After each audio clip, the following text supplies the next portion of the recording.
Hey guys, welcome back to Sonic Social Tech.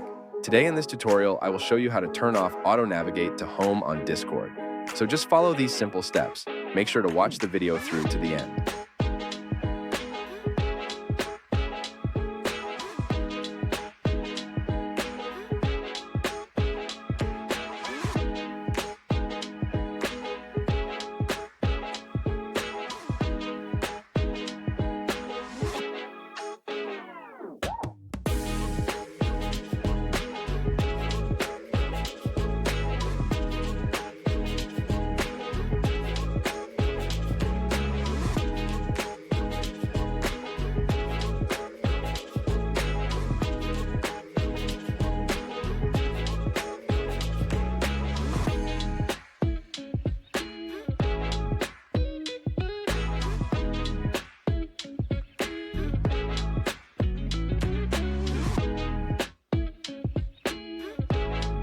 Thank you for watching. Make sure to subscribe.